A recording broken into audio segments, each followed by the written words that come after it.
All right, let's turn back to politics right now. President Biden wants to increase the minimum wage to $15 an hour as part of his $1.9 trillion COVID-19 relief plan, a move that is complicating the closely divided Senate. So joining us now to talk about it is business and market analyst Seth Denson. Welcome back to Wake Up America, Seth. Now, let's talk about this, because how would this minimum wage increase impact businesses? You know, it's already such an economic recovery, fragile point right now for that. And we're seeing this kind of as a double-edged sword. On the surface, great, give people more money. But how are businesses that are already struggling to stay open supposed to come up with that money? Yeah, I can understand the intention behind wanting to raise everybody's wages, right? But let's kind of dive into reality here.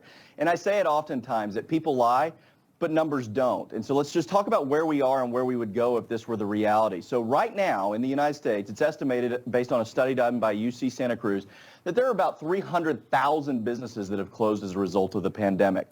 Of minimum wage jobs, half of those are in small businesses.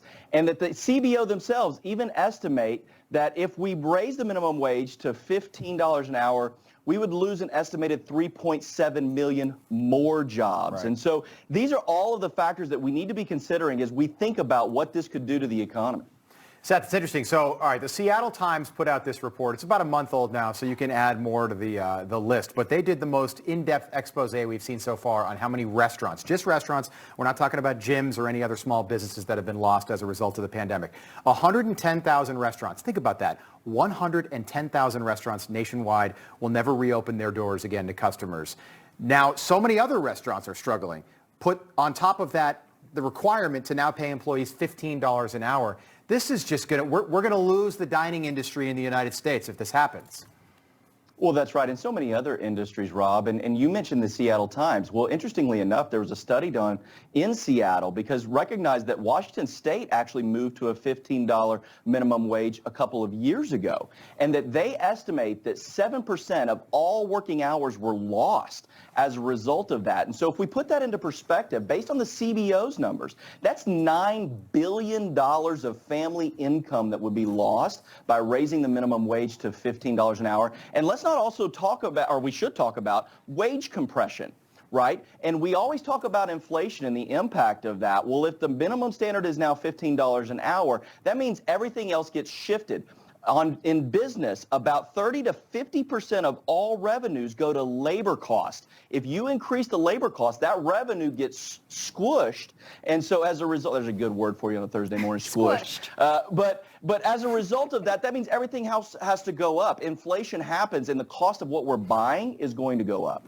Right, and it's going to cost the consumer, it's going to cost the business owners, and then people are going to lose their jobs, and then it defeats the purpose altogether. Now, what about, they're trying to put this into the COVID relief package, which is kind of a big umbrella for this kind of situation. So if someone in Congress supports, giving Americans the relief that they need right now, especially if it doesn't support this minimum wage, are we going to have another situation where we're back and forth on this relief package for months with no real solution at the end of the day for anyone struggling right now?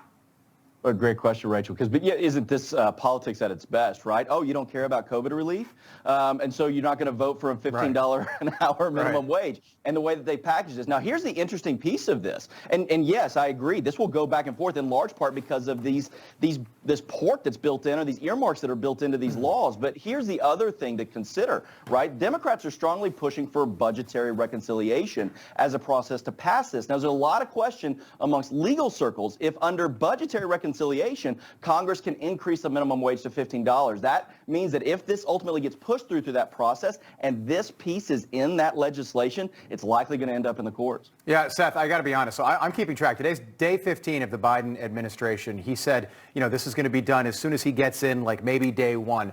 So who's getting lost here are the American people that are really in need of assistance right now. So we're already over 2 weeks in. Nothing's been done. This bill, thousands of pages long. The Democrats, like we've seen time and time again, they're trying to stuff, as Rachel said, and just other things into this bill that have nothing to do with COVID-19 relief. I seem to remember a very similar bill that was specifically about COVID-19 relief in October, before the election. But Nancy Pelosi didn't want that because she wanted Joe Biden to win the election, and she didn't want President Trump to get any credit. I didn't think it would happen again once he was actually in office.